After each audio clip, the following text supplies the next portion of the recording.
teman-teman semua, terima kasih sudah menonton video ini ya. Kami dari kelompok 2 akan mempresentasikan materi tentang proses penelitian. Tapi sebelum itu, kami akan memperkenalkan diri terlebih dahulu.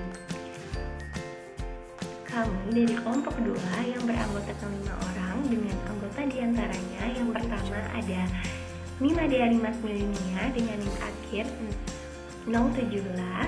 Yang kedua ada Niputulisna Adityawati dengan NIM akhir 022. Yang ketiga ada Elizabeth Evani Corterial dengan NIM akhir 029.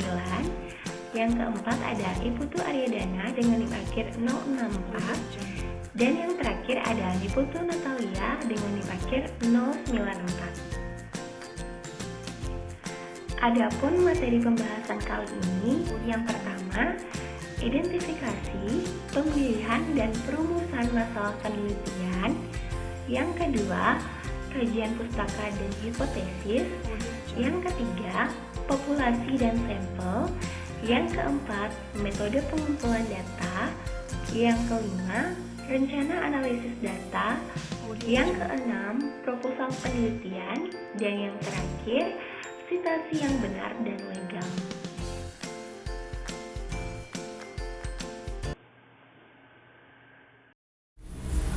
Baik, perkenalkan, nama saya Iputu Aryadana dengan NIM akhir 064. Di sini saya akan mempresentasikan tentang identifikasi, pemilihan dan perumusan masalah penelitian. Penelitian pada hakikatnya dilakukan untuk memecahkan masalah. Artinya, pemecahan masalah menjadi referensi dasar dari suatu penelitian. Apakah itu penelitian dasar, penelitian terapan, atau jenis penelitian lainnya. Penelitian terapan mempunyai penekanan yang menyelesaikan persoalan secara praktis. Penelitian dasar juga bersifat penyelesaian, tetapi dalam pengertian yang berbeda. Penelitian dasar menjawab persoalan-persoalan yang membingungkan yang bersifat teoritis. Menurut Mantra 2004, ini pula alasan mengapa dalam usulan penelitian atau laporan hasil penelitian selalu didahului oleh pernyataan mengenai latar belakang masalah. Di dalam bidang ekonomi, bisnis, dan akuntansi, berbagai kesenjangan yang terjadi dapat menyangkut berbagai bidang yang sangat luas. Penelitian diharapkan dapat memecahkan masalah itu, atau dengan kata lain dapat menutup atau setidaknya memperkecil kesenjangan tersebut. Lalu ada sumber-sumber masalah penelitian. Yang pertama, terdapat penyimpangan antara pengalaman dengan kenyataan. Misalnya, seseorang yang semula mengetik dengan mesin ketik manual, kemudian diganti dengan komputer. Yang kedua, terdapat penyimpangan antara apa yang telah direncanakan dengan kenyataan. Suatu rencana yang telah diterapkan tetapi hasilnya tidak sesuai dengan tujuan dari rencana tersebut, maka tentu ada masalah. Jadi untuk menemukan masalah yang dapat diperoleh dengan cara melihat dari adanya penyimpangan antara yang direncanakan dengan kenyataan. Yang ketiga, ada pengaduan. Dalam suatu organisasi yang tadinya tenang, tidak ada masalah, ternyata setelah ada pihak tertentu yang mengadukan produknya maupun pelayanan yang diberikan, maka akan timbul masalah dalam organisasi tersebut. Seperti misalnya pengaduan konsumen terhadap kualitas produk yang dinilai kurang baik, pengaduan konsumen yang terkait dengan pelayanan yang diberikan. Yang keempat, adanya kompetensi. Adanya kompetensi dalam menimbulkan masalah. Masalah yang baru di dunia bisnis adalah masalah. Apabila tidak dapat melakukan kerjasama, maka perlu dicari pemecahan untuk memenangkan kompetensi tersebut. Contohnya, perusahaan pos dan giro mempunyai masalah setelah adanya biro jasa lain yang menerima titipan surat, titipan barang, adanya handphone untuk SMS, email. Dalam proposal penelitian, setiap masalah harus ditunjukkan dengan data. Misalnya penelitian tentang SDM, maka masalah SDM harus ditunjukkan dengan data. Masalah SDM misalnya, beberapa jumlah SDM yang terbatas, jenjang pendidikannya rendah, kompetensi dan produktivitas yang masih rendah. Lalu selanjutnya adalah identifikasi masalah. Identifikasi masalah diperlukan agar penelitian benar-benar menemukan masalah ilmiah, bukan akibat dari permasalahan yang lain. Klinger dan Imam Prayogo menjelaskan bahwa masalah ilmiah bukanlah masalah moral dan etis, sebagaimana dikemukakan di muka.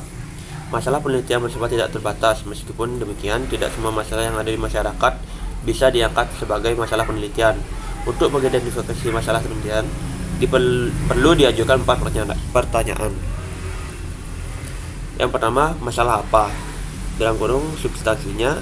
Yang kedua, bermasalah menurut siapa? Yang ketiga, masalah dalam konteks apa. Yang keempat, dalam perspektif apa. Kalau keempat pertanyaan di atas di cross-checkkan dengan kerangka analisis permasalahan di atas, dapat dipastikan sebagai sebuah masalah penelitian yang baik. Tetapi kalau ternyata tidak, belum tentu dapat dianggap sebagai sebuah masalah penelitian. Lalu selanjutnya, pemilihan masalah.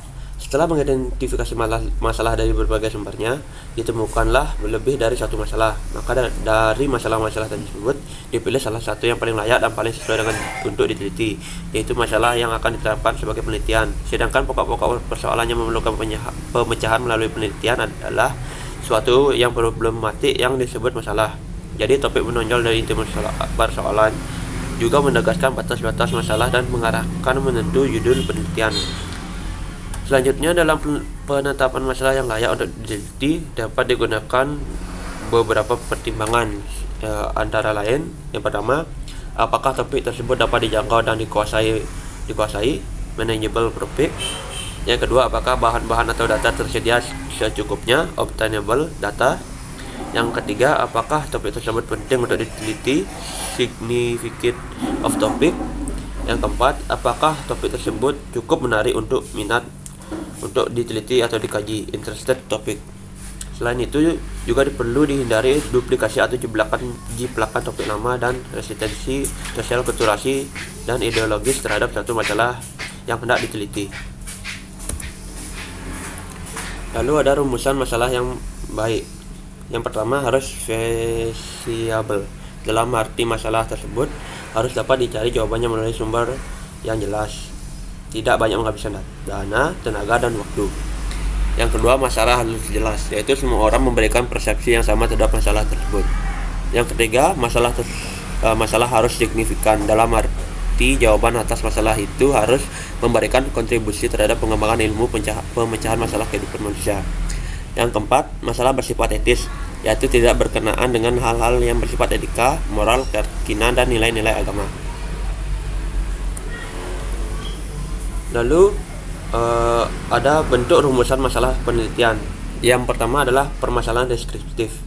Permasalahan deskriptif adalah suatu permasalahan yang berkenaan dengan penyataan terhadap keberadaan variabel mandiri, baik hanya pada satu variabel atau lebih variabel independen.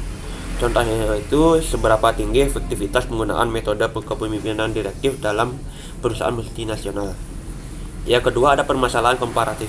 Permasalahan komparatif adalah suatu permasalahan penelitian yang bersifat membandingkan keberadaan suatu variabel atau lebih dari dua atau lebih sampel yang berbeda atau pada waktu yang berbeda. Contohnya itu, adakah perbedaan kemampuan dan disiplin kerja antara karyawan divisi A dengan karyawan divisi B. Yang ketiga, permasalahan asosiatif. Permasalahan asosiatif ini adalah permasalahan penelitian yang bersifat hubungan antara dua variabel atau lebih. Ada tiga bentuk hubungannya. Yang pertama yaitu hubungan simetris, yang kedua hubungan kausal, dan yang ketiga adalah hubungan interaktif atau timbal balik. Selanjutnya ada kajian pustaka dan hipotesis. Pengertiannya itu adalah pengajian teori tidak akan terlepas dari kajian pustaka atau studi pustaka, karena teori secara nyata dapat diperoleh melalui studi atau kajian pustakaan.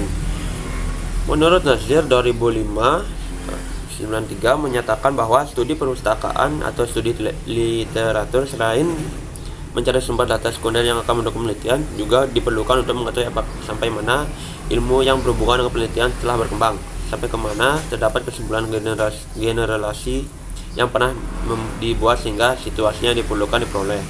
Menurut Pohan 2007-42, kegiatan ini atau penyusunan kajian pustaka bertujuan mengumpulkan data dan informasi ilmiah berupa teori-teori, metode, atau pendekatan yang pernah berkembang dan telah didokumentasikan dalam bentuk buku, jurnal, naskah, catatan, rekaman sejarah, dokumen-dokumen, dan lain-lainnya yang terdapat di perpustakaan. Sebuah kajian pustaka memberikan informasi kepada para pembaca tentang peneliti dan kelompok peneliti yang memiliki pengaruh dalam satu bidang tertentu. Misalnya dalam bidang pembelajaran, evaluasi, teknologi, ilmu pengetahuan alam, atau sains, dan lain-lainnya. Penelusuran atau pencarian perusahaan yang relevan hendaknya dilakukan sebelum kegiatan atau pelaksanaan penelitian kepustakaan atau literatur yang menjadikan landasan dalam kajian teori ini akan memiliki arti dalam mempertimbangkan cangkupan penelitian yang sedang dikerjakan. Studi perpustakaan ini memiliki peranan atau fungsi penting, yaitu pengetahuan tentang penelitian yang berkaitan memungkinkan peneliti menentukan batasan-batasan bidang penelitiannya.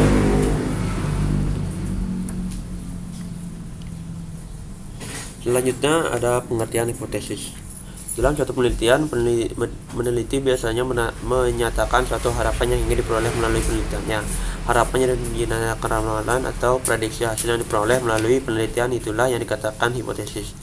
Secara umum, pengertian hipotesis penelitian adalah jawaban sementara terhadap masalah penelitian yang kebenarannya masih perlu diuji secara empiris. Secara teknis, hipotesis dapat didefinisikan sebagai pernyataan mengenai keberadaan populasi yang akan diuji kebenarannya berdasarkan data yang diperoleh dari sampel penelitian. Dari pengertian di atas dapat disimpulkan hipotesis adalah suatu keadaan atau peristiwa yang diharapkan dan dilandasi oleh generalisasi dan biasanya menyangkut hubungan antara variabel-variabel penelitian. Sesudah hipotesis dirumuskan, sebelum dilakukan pengujian lebih lanjut, peneliti perlu sekali lagi menilai hipotesis yang dirumuskan itu. Suatu hipotesis yang dirumuskan harus memenuhi kriteria tertentu, sehingga peneliti dapat menguji secara empiris. Macam-macam hipotesis ini, yang pertama ada hipotesis induktif atau deduktif, yang kedua hipotesis deklaratif dan nol, yang ketiga hipotesis direksional dan non-direksional, dan yang terakhir ada hipotesis alternatif atau kerja atau hipotesis nol. Selanjutnya akan dijelaskan oleh rekan saya. Terima kasih. Baik, sebelumnya perkenalkan, saya Niputulisna Aditewati dengan NIM akhir 022. Di sini saya akan menjelaskan materi tentang macam-macam hipotesis, di mana macam-macam hipotesis itu terdiri dari 4 bagian, yaitu yang pertama hipotesis induktif dan deduktif, yang kedua yaitu hipotesis deklaratif dan nol, yang ketiga yaitu hipotesis direksional dan non-direksional, yang keempat yaitu hipotesis alternatif atau kerja atau hipotesis nol. Nah, materi berikutnya yaitu populasi dan sampel.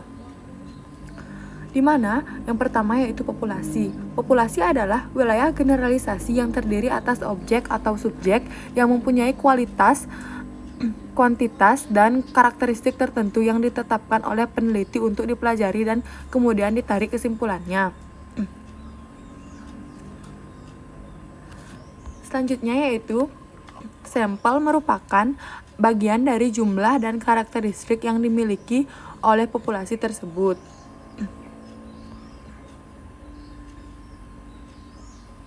Nah, yang selanjutnya yaitu teknik sampling, di mana teknik sampling adalah teknik pengambilan sampel untuk menentukan sampel yang akan digunakan dalam penelitian. Terdapat berbagai teknik sampling yang digunakan. Selanjutnya yaitu macam-macam teknik sampling.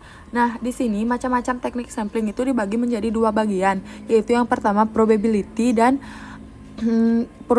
probability sampling, dan yang kedua yaitu non-probability sampling.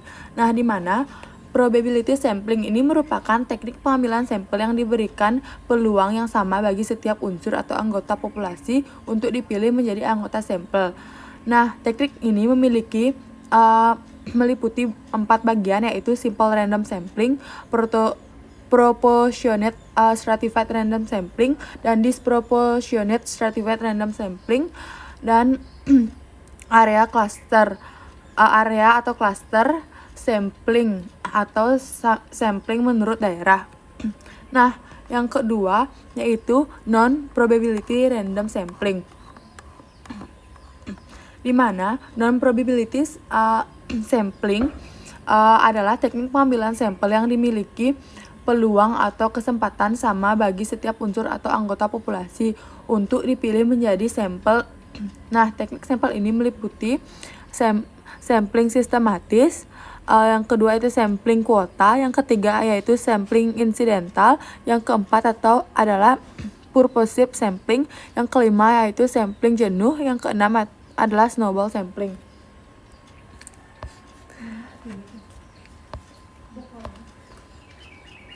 Yang materi selanjutnya yaitu menentukan ukuran sampel. Nah, berikut merupakan rumus dari menentukan ukuran sampel, di mana S merupakan lambda kuadrat dikali N dikali P dikali Q per D kuadrat N min 1 ditambah lambda kuadrat P dikali Q.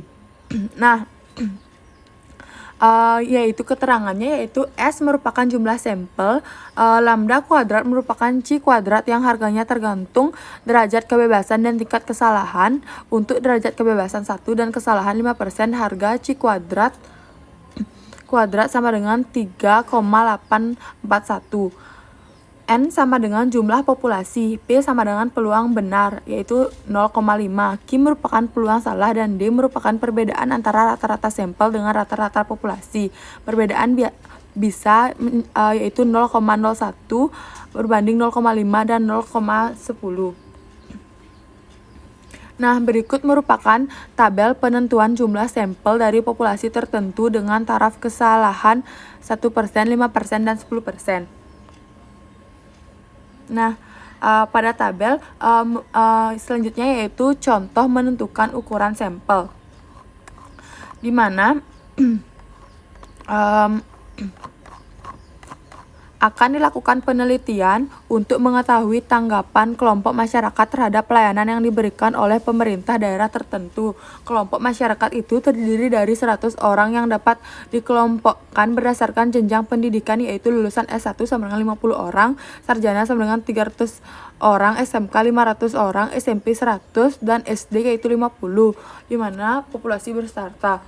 Nah, menurut perhitungan pada slide, jadi jumlah sampelnya yaitu 12,9 ditambah 77,4 ditambah 129 ditambah 25,8 ditambah 12,9 diperoleh hasil yaitu 258.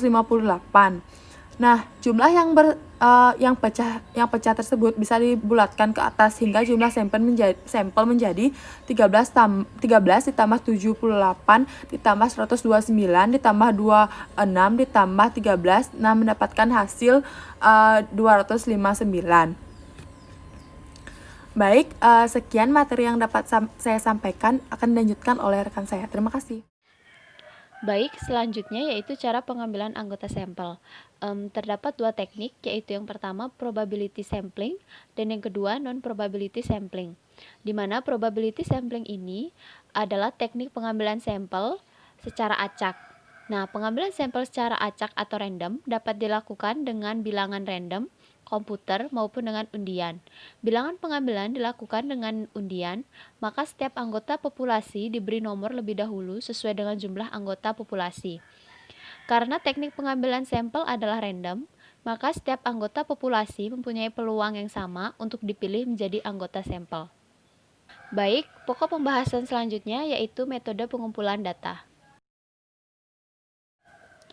Terdapat dua hal utama yang mempengaruhi kualitas data hasil penelitian, yaitu kualitas instrumen penelitian dan kualitas pengumpulan data. Kualitas instrumen penelitian berkenaan dengan validitas dan reliabilitas instrumen, dan kualitas pengumpulan data berkenaan ketepatan cara-cara yang digunakan untuk mengumpulkan data. Oleh karena itu, instrumen yang telah teruji validitas dan reliabilitasnya belum tentu dapat menghasilkan data yang valid dan reliable apabila instrumen tersebut tidak digunakan secara tepat dalam pengumpulan datanya. Nah, bila dilihat dari sumber datanya, maka pengumpulan data dapat menggunakan sumber primer dan sumber sekunder, di mana sumber primer merupakan sumber data yang langsung memberikan data kepada pengumpul data, dan sumber sekunder merupakan sumber yang tidak langsung memberikan data kepada pengumpul data, misalnya lewat orang lain atau lewat dokumen. Nah, selanjutnya, bila dilihat dari segi cara atau teknik pengumpulan data, maka teknik pengumpulan data dapat dilakukan dengan cara yaitu yang pertama wawancara, yang kedua kuesioner, dan yang ketiga observasi.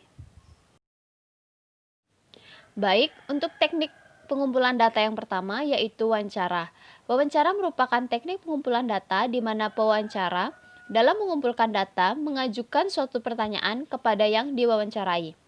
Wawancara dalam penelitian survei dilakukan oleh peneliti dengan cara merekam jawaban atas pertanyaan yang diberikan kepada responden.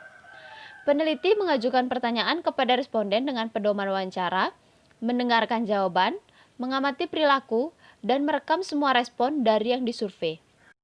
Nah, dalam teknik wawancara ini dapat dilakukan dengan dua cara, yaitu wawancara terstruktur dan yang kedua wawancara tidak terstruktur.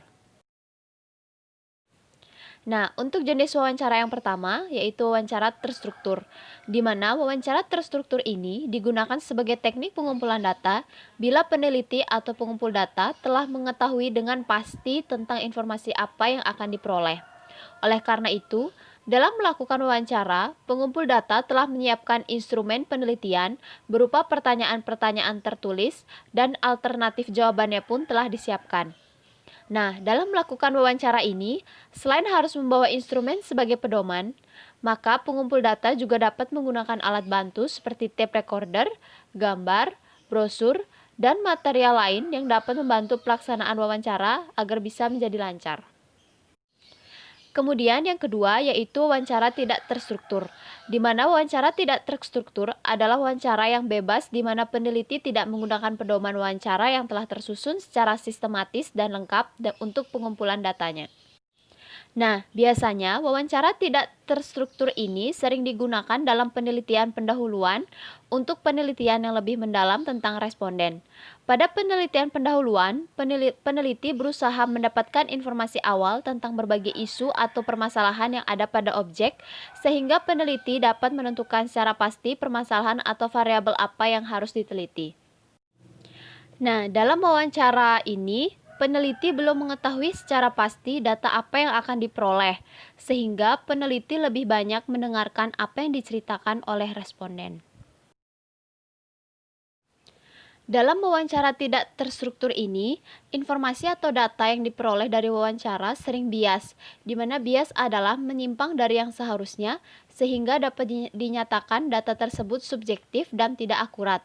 Kebiasaan data ini akan tergantung pada pewawancara yang diwawancarai dan situasi serta kondisi pada saat wawancara. Pewawancara yang tidak dalam posisi netral akan memberikan interpretasi data yang berbeda dengan apa yang disampaikan oleh responden. Responden akan memberi data yang bias bila responden tidak dapat menangkap dengan jelas apa yang ditanyakan peneliti. Oleh karena itu, peneliti jangan memberikan pertanyaan yang bias dan disarankan untuk memberikan pertanyaan dengan jelas. Selanjutnya, teknik pengumpulan data yang kedua yaitu kuesioner, di mana kuesioner merupakan teknik pengumpulan data di mana responden mengisi pertanyaan, kemudian setelah diisi dengan lengkap mengembalikan kepada peneliti. Kuesioner ini merupakan instrumen untuk pengumpulan data di mana responden mengisi pertanyaan yang diberikan oleh peneliti. Nah, peneliti dapat menggunakan kuesioner untuk memperoleh data yang terkait dengan pemikiran, perasaan, sikap, kepercayaan, nilai, persepsi, kepribadian, dan perilaku dari responden. Nah, kuesioner ini juga cocok digunakan bila jumlah responden cukup besar dan tersebar di wilayah yang luas. Kuesioner dapat berupa pertanyaan-pertanyaan tertutup atau terbuka, dapat diberikan kepada responden secara langsung atau dikirim melalui pos atau internet. Nah, di sini terdapat prinsip-prinsip dalam penulisan kuesioner, di mana Uma sekarang mengemukakan beberapa prinsip dalam penulisan kuesioner sebagai teknik pengumpulan data. Nah, prinsip ini menyangkut beberapa aspek, yaitu yang pertama, isi dan tujuan pertanyaan, di mana maksudnya adalah apakah isi pertanyaan tersebut merupakan bentuk pengukuran atau bukan. Jika berbentuk pengukuran, maka dalam membuat pertanyaan harus diteliti, setiap pertanyaan harus menggunakan skala yang tepat dan jumlah itemnya mencukupi untuk mengukur variabel yang diteliti. Kemudian yang kedua yaitu bahasa yang digunakan. Nah, dalam bahasa yang digunakan ini harus disesuaikan dengan kemampuan berbahasa responden. Jadi, bahasa yang digunakan dalam kuesioner harus memperhatikan jenjang pendidikan responden, keadaan sosial budaya, dan frame of reference dari responden. Kemudian yang ketiga yaitu tipe dan bentuk pertanyaan, di mana tipe pertanyaan dalam kuesioner dapat terbuka atau tertutup, dan bentuknya dapat menggunakan kalimat positif atau negatif, di mana pertanyaan terbuka adalah pertanyaan yang mengharapkan responden untuk menuliskan jawabannya berbentuk uraian tentang sesuatu hal.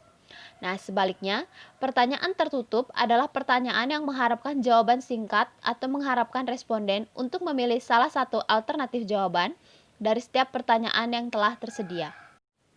Kemudian yang keempat yaitu pertanyaan tidak mendua, di mana setiap pertanyaan dalam kuesioner jangan mendua sehingga menyulitkan responden untuk memberikan jawaban. Maksud dari mendua ini adalah tidak double persepsi, sehingga responden bisa mengerti dengan jelas apa maksud dari pertanyaan tersebut. Yang kelima yaitu tidak menanyakan yang sudah lupa. Nah, setiap pertanyaan dalam instrumen kuesioner ini sebaiknya tidak menanyakan hal-hal yang sekiranya responden sudah lupa atau pertanyaan yang memerlukan jawaban dengan berpikir berat. Kemudian yang keenam yaitu pertanyaan tidak menggiring. Nah, maksudnya di sini yaitu pertanyaan dalam kuesioner sebaiknya tidak menggiring ke jawaban yang positif saja atau ke yang negatif saja. Jadi disarankan dalam kuesioner ini pertanyaannya balance antara jawaban mengarah ke positif atau jawaban yang mengarah ke negatif. Baik, perkenalkan nama saya Niputu Natalia dengan NIM akhir 094. Di sini saya akan melanjutkan presentasi dari teman saya. Aspek dari prinsip penulisan kuesioner selanjutnya yaitu panjang pertanyaan. Pertanyaan dalam angket sebaiknya tidak terlalu panjang sehingga akan membuat jenuh responden dalam mengisi kuesioner. Di sini disarankan jumlah pertanyaan yang memadai antara 20 sampai dengan 30 pertanyaan. Selanjutnya yaitu urutan pertanyaan dalam kuesioner dimulai dari hal yang umum menuju ke hal yang spesifik atau dari hal yang mudah menuju ke hal yang sulit. Hal ini perlu dipertimbangkan karena secara psikologis akan mempengaruhi semangat responden untuk menjawab. Selanjutnya, prinsip pengukuran. Kuesioner yang diberikan kepada responden adalah instrumen peneliti yang digunakan untuk mengukur variabel yang akan diteliti. Oleh karena itu, instrumen angket tersebut harus dapat digunakan untuk mendapatkan data yang valid dan reliable. Dan yang terakhir yaitu penampilan visi angket. Penampilan visi sebagai alat pengumpul data akan mempengaruhi responden atau keseriusan responden dalam mengisi angket. Sebaiknya penampilan visi angket dibuat lebih menarik. Selanjutnya yaitu observasi. Yang pertama, menurut Sutrisno Hadi pada tahun 1986. Sutrisno Hadi mengemukakan bahwa observasi merupakan suatu proses yang kompleks, suatu proses yang tersusun dari berbagai proses biologis dan psikologis.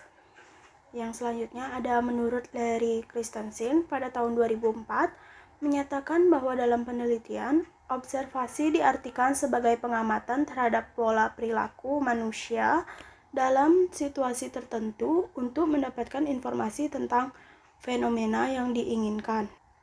Dan yang terakhir menurut Creswell pada tahun 2012 menyatakan bahwa observasi merupakan proses untuk memperoleh data dari tangan pertama dengan mengamati orang dan tempat pada saat dilakukan penelitian.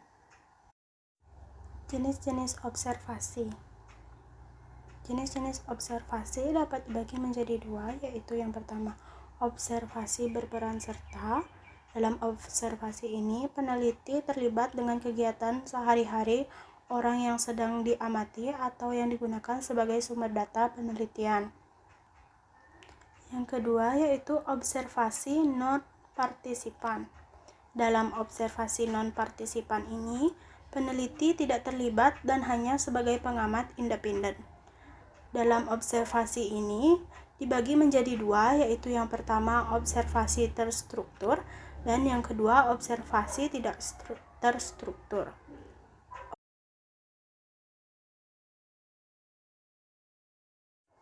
Rencana analisis data.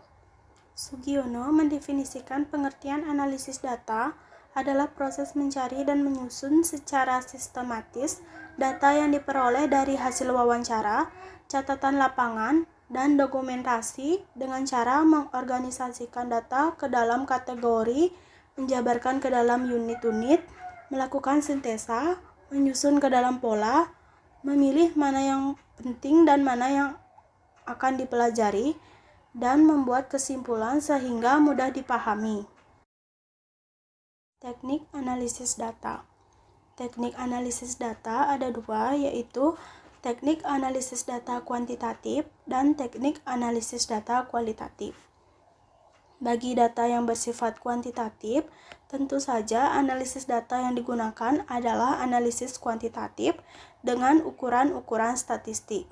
Sedangkan teknik analisis data kualitatif, teknik ini berfokus pada informasi non-numerik. Nah, pada penggunaan teknik analisis kuantitatif ini, lumrahnya membahas secara konseptual terhadap suatu permasalahan dan tidak terganggu dengan data-data angka. Penulisan laporan. Penulisan laporan hasil penelitian berfungsi untuk memenuhi beberapa keperluan, seperti keperluan studi akademis, keperluan perkembangan ilmu pengetahuan, keperluan lembaga masyarakat, lembaga pemerintah, atau lembaga bisnis tertentu, dan untuk keperluan publikasi ilmiah. Kerangka penulisan laporan yang terdiri dari tujuan penelitian, keputusan-keputusan tentang metode, presentasi data, validasi dan verifikasi penemuan, dan yang terakhir kesimpulan dan rekomendasi. Baik, saya Nima Deari Mas Melinia dengan NIM akhir 017 akan melanjutkan presentasi tentang proposal penelitian. Proposal penelitian ialah usulan yang berisi rencana kegiatan penelitian yang disajikan secara tertulis untuk memperoleh persetujuan dari pihak yang berwenang. Pihak yang berwenang di sini dapat saja seperti lembaga atau instansi yang akan mensponsori atau membiayai penelitian tersebut, tempat atau sasaran penelitian, dan lembaga atau instansi yang meminta dilakukannya penelitian. Adapun jenis-jenis proposal, yang pertama itu ada proposal penelitian kualitatif, yang dimana penelitian kualitatif ini bersifat deskriptif dan cenderung menggunakan analisis dengan pendekatan induktif. Proses dan makna atau perspektif subjek lebih ditonjolkan dalam penelitian kualitatif. Ciri-ciri penelitian kualitatif mewarnai sifat dan bentuk laporannya.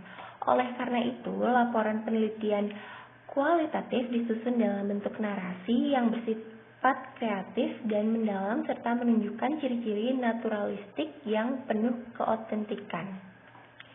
Yang kedua ada proposal penelitian kuantitatif, yang dimana suatu penelitian yang pada dasarnya menggunakan pendekatan deduktif-induktif. Pendekatan ini berasal dari suatu kerangka teori, gagasan para ahli, atau pemahaman peneliti berdasarkan pengalamannya.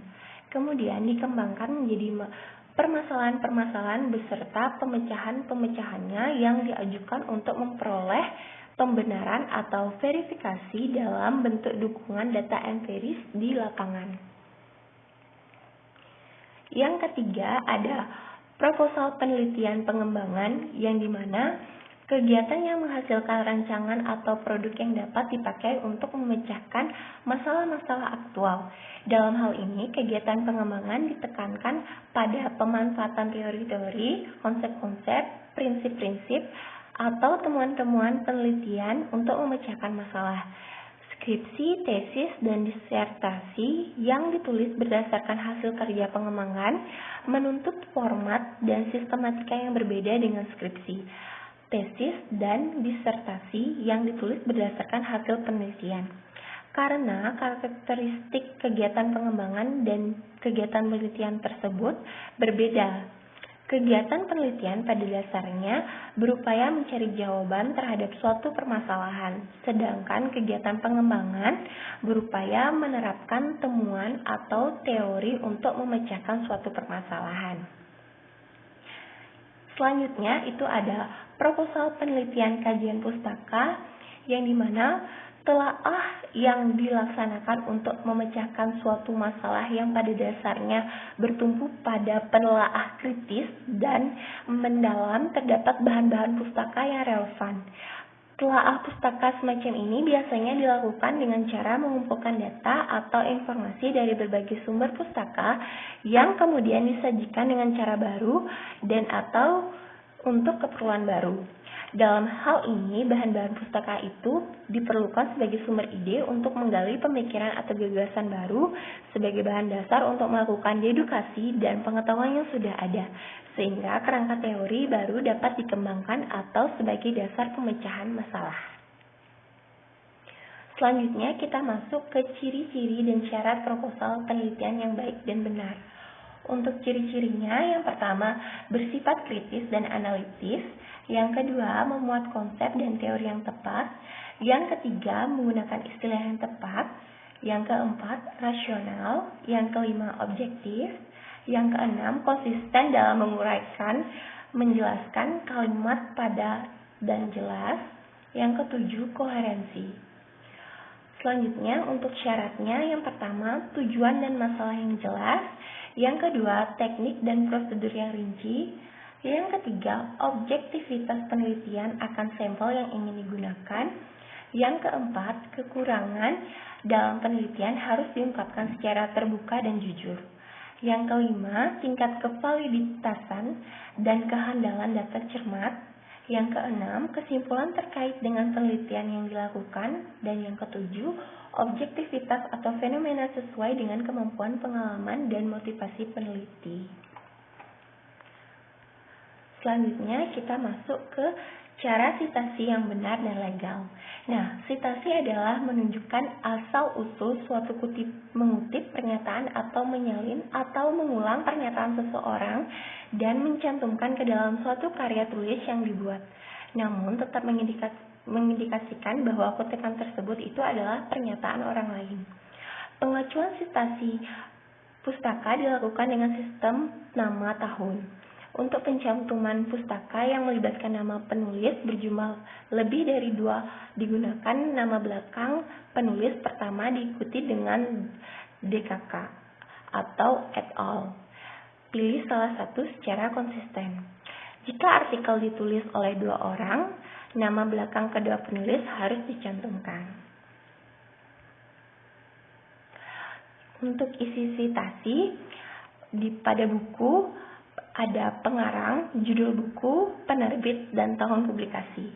Pada jurnal ada pengarang, judul artikel, judul jurnal, volume, tahun publikasi, dan nomor halaman.